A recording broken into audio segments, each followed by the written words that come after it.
The Palestinian people cry out for solidarity. Last week, the Popular Front for the Liberation of Palestine, the PFLP, put out an international call for solidarity, an urgent call. And what did they say? They said, take to the streets, intensify the boycott. That was their message. Take to the streets and intensify the boycott. That is what the Palestinian people are calling upon us to do.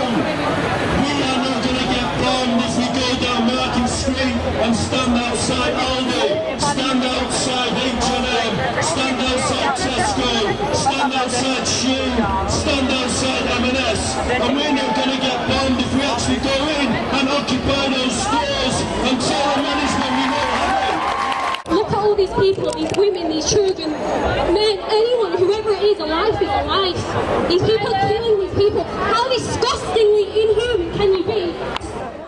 When we stand up against Marks and Spencer's and people come out and say, oh, it's a British institution, it's this, that and the other. Marks and Spencer's profits from poverty.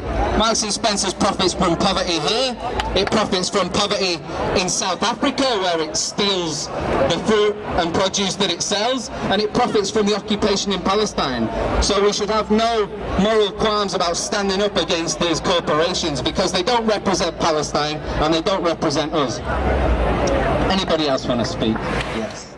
People will be out every day, but we also know that what happened last time, Israel assaulted Gaza, that when they stopped, when the ceasefire was announced, that it was hard to get people out on the streets. And we need to be out on the streets regularly. We need to be telling these shops and the British government that we do not tolerate their support for Zionism and for Israel. The paper at anybody, even if you look at the BBC with an open mind, you can tell that Israel is massacring Palestinians every day. Why is our government supporting that?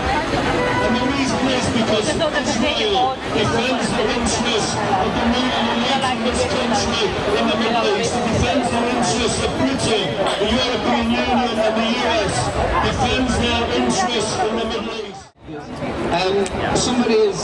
Actually two people have said to me now the role of alternative media in all of this and having our own media, because no matter how much we protest outside the BBC, and although it is in theory a publicly owned institution, it always has. It was founded in 1922.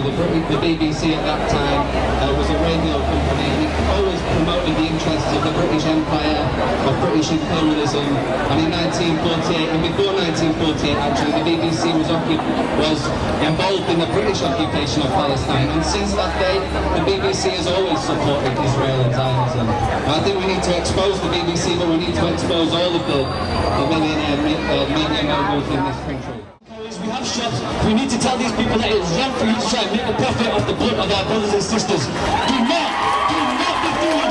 These people have been doing this for a long time. They're counting our laziness and the fact that we are too scared to speak up for them to continue to do what they do. This is not just Palestine. This is humanity. This is the world. I'm inhuman. You're inhuman. We are all human.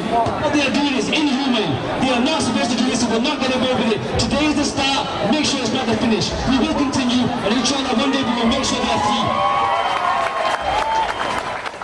Today, maybe they'll join us next week. Takbir! Takbir! Gaza, don't you die! We will never let you die! Gaza,